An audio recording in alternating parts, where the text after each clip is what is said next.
¿Alguna vez te has despertado la madrugada, mirando al techo, y te ha llegado esa pregunta que hiela la sangre? ¿La voy a hacer? ¿Tendré suficiente? Llevas 35 años trabajando, ahorrando, invirtiendo. Y de repente, cuando la jubilación está a la vuelta de la esquina, te das cuenta de que nadie te ha dado el manual de instrucciones. Te han dicho ahorra en tu AFP, o invierte en un fondo, pero nadie te ha explicado cómo diablos transformas ese montón de dinero en un sueldo que nunca se acabe. Y ahí es donde la gente, la persona promedio, comete errores que le cuestan decenas de miles de dólares. Hoy no vamos a hablar de cómo ser millonario. Vamos a hablar de con cuánto dinero se jubila realmente la persona promedio en Latinoamérica y lo más importante, ¿qué tienes que hacer si te faltan 5 años o menos para que eso te pase a ti? Esto no es teoría, es una lista de verificación de cuenta regresiva. Empecemos. Aquí está el asunto. La persona promedio en nuestro país, hablemos de México, Colombia, Perú, Chile, no llega a la jubilación con un yate y un apartamento en Miami. La realidad es mucho más modesta. Según datos de la Comisión Nacional del Ahorro, el trabajador promedio en Latinoamérica se jubila con un ahorro que reemplaza apenas el 30 o 40% de su último sueldo. Pero espera, que esto se pone peor. Eso es el promedio. La mediana es mucho más baja.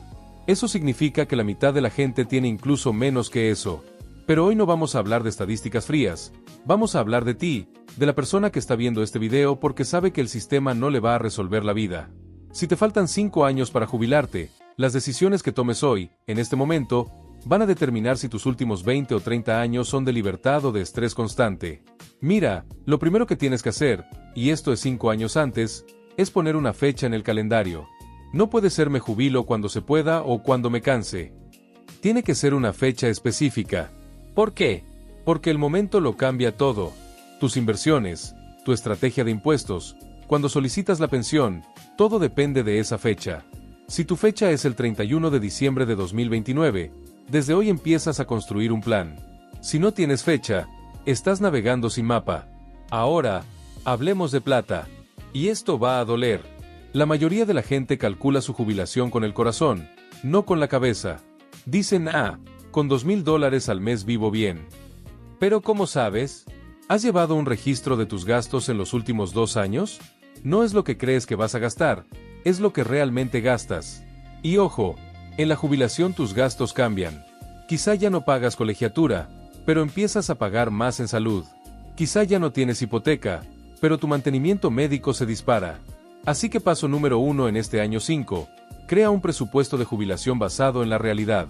Saca tus estados de cuenta de los últimos 12 meses y proyecta.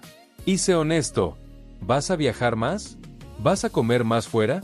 Porque la gente aburrida gasta plata. Lo digo en serio. Y luego viene la pregunta del millón, ¿vas bien? Para saberlo, tienes que calcular tu tasa de reemplazo. Esto es simple. Si hoy ganas $3,000 al mes, y calculas que en la jubilación vas a recibir $1,500 entre tu pensión de gobierno, tu AFP o tus ahorros, tu tasa de reemplazo es del 50%. La pregunta es, ¿puedes vivir con el 50% de tu ingreso actual? Si la respuesta es no, aún estás a tiempo de ajustar, pero el reloj corre. Aquí es donde la gente se confunde. Creen que el riesgo en las inversiones es solo si el mercado sube o baja. Y no. Hay un riesgo mucho más grande y se llama riesgo estructural. Esto es lo que la mayoría de la gente no se da cuenta. Puede que tengas una gran tolerancia al riesgo, que digas yo no me asusto con las caídas. Pero la pregunta no es tu tolerancia, es tu capacidad. ¿Tienes la capacidad de perder el 30% de tus ahorros justo cuando te vas a jubilar? Porque si pierdes ese dinero a los 62 años, no tienes 20 años por delante para recuperarlo. Tienes 5. Eso es riesgo estructural. Y hay más. Riesgo de longevidad, que es vivir más de lo que esperas y que se te acabe el dinero. Riesgo de inflación, que tus $2,000 de hoy en 20 años apenas te compren un carrito de supermercado. Y riesgo de salud, un gasto imprevisto que puede descarrilar todo. Y ahora, pasemos al año 4. Este es el año de la planificación fiscal y la transición de cartera. La mayoría de la gente ve sus cuentas de jubilación como un gran montón de dinero. Pero no es un montón. Son diferentes cubos con diferentes impuestos. Tienes dinero antes de impuestos, como el 401k gringo o el fondo de cesantía en algunos países. Tienes dinero después de impuestos, como una cuenta de ahorros normal, y tienes dinero libre de impuestos, como una Roth si tienes acceso. Y el orden en que saques el dinero de estos cubos va a determinar cuánto pagas al fisco. Aquí te voy a dar un ejemplo matemático concreto. Supón que tienes $500,000 ahorrados.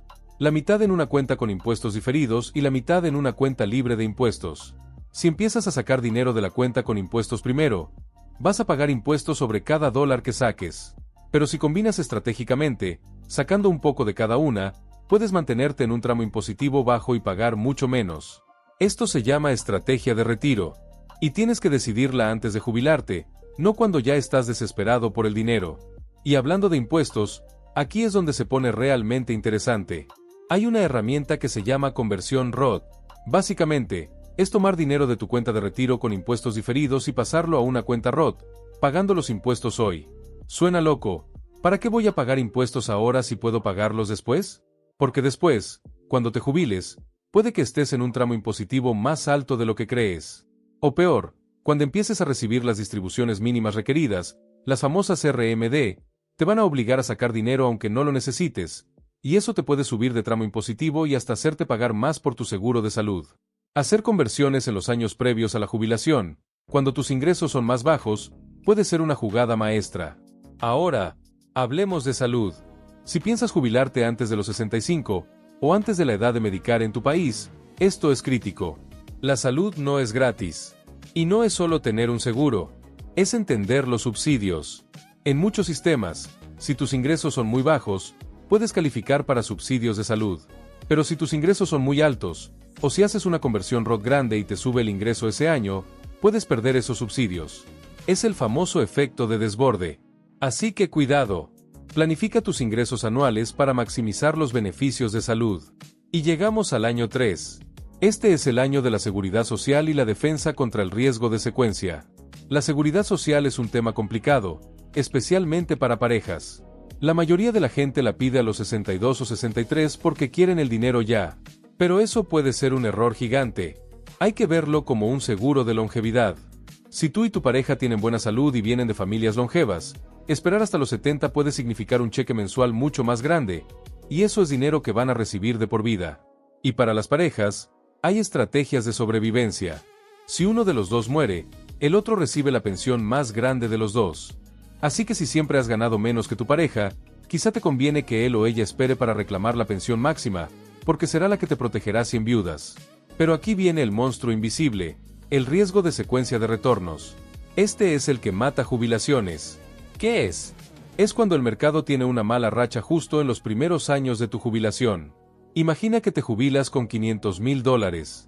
El primer año, el mercado cae un 20%. Tu portafolio baja a $400,000. Y encima, tienes que sacar $20,000 para vivir. Ahora tienes $380,000. Al año siguiente, el mercado sube un 10%, pero tu base ya es más pequeña. Ese golpe inicial puede ser tan fuerte que nunca te recuperes, aunque el mercado a largo plazo haya subido. ¿Cómo se combate esto? Con una reserva de efectivo. Esto es lo que tienes que hacer 2 años antes de jubilarte. Construye tu pago de jubilación. No me refiero al pago mensual del banco. Me refiero a crear una reserva de efectivo que cubra tus primeros 2 años de gastos. Ese dinero no está invertido en la bolsa. Está en una cuenta de ahorros de alto rendimiento, en un depósito a plazo, algo seguro. ¿Por qué? Porque si el mercado se cae el año que te jubilas, no vas a tener que vender tus inversiones con pérdida. Vas a vivir de esa reserva de efectivo mientras esperas que el mercado se recupere. Es un colchón que te da tranquilidad psicológica y financiera. En el año 2, además, tienes que decidir qué cuentas vas a usar primero. Ya hablamos de la estrategia fiscal, pero ahora hay que ejecutarla. Y tienes que pensar en los estratos de ingresos. No todos tus ingresos tienen que venir de la misma fuente. Puedes tener un piso, que son tus ingresos seguros, la pensión del gobierno, una renta de un inmueble. Luego tienes una capa de crecimiento, que son tus inversiones, y una capa de flexibilidad, que es tu reserva de efectivo o tus ahorros. Esta estructura te da seguridad. Y no olvides los viejos planes de pensiones del trabajo. Si tienes un fondo en un administrador anterior, o un plan de tu empresa, ahora es el momento de consolidar. No quieres llegar a la jubilación con 5 cuentas diferentes en 5 instituciones distintas. Es un dolor de cabeza y es más fácil equivocarse. Junta todo en un solo lugar donde puedas verlo y gestionarlo. Un año antes. Este es el ensayo general. Si puedes, haz una prueba. Vive un mes con el presupuesto de jubilación que calculaste. Si planeas gastar $2,000 al mes, ponte a prueba. ¿Puedes hacerlo? ¿Te sientes limitado? ¿O sobra? Esto te dará una idea real de si tu número es correcto. Y automatiza todo. Configura las transferencias automáticas de tu fondo de inversión a tu cuenta corriente para que el día 1 de cada mes te llegue tu sueldo. Así no tienes que estar pensando en eso. También es el momento de tomar las decisiones finales sobre la seguridad social. Si no lo has hecho, habla con un asesor, pero haz los cálculos. Y la salud, infórmate sobre los plazos. En la mayoría de los países, si no te inscribes en el seguro de salud a tiempo, hay multas o periodos de espera. No dejes eso para el último mes. Y luego, el gran día. Te jubilas. Pero esto no termina aquí.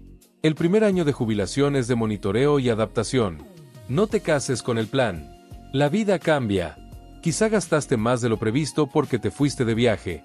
Quizá gastaste menos. Ajusta. Y lo más importante, no entres en pánico si el mercado baja. Tienes tu reserva de efectivo. Tienes tu plan. Confía en el proceso. Mira, al final del día, la jubilación no es una meta financiera, es una meta de vida. Se trata de tener la libertad de hacer lo que quieras con tu tiempo. Y para eso necesitas un plan. La persona promedio se jubila con lo que puede. Pero tú no eres la persona promedio. Tú estás aquí, informándote, haciendo preguntas. Así que toma esta lista, empieza hoy. Si te faltan 5 años, genial. Si te faltan 10, mejor. Pero si te faltan 2, no te desesperes, aún hay tiempo para ajustar. Lo importante es dar el primer paso, porque la tranquilidad no se compra, se planifica. Si este video te ha hecho pensar de otra forma sobre tu dinero, por favor, dale like y suscríbete al canal. No te pierdas los videos que aparecen en pantalla. Nos vemos en el próximo video.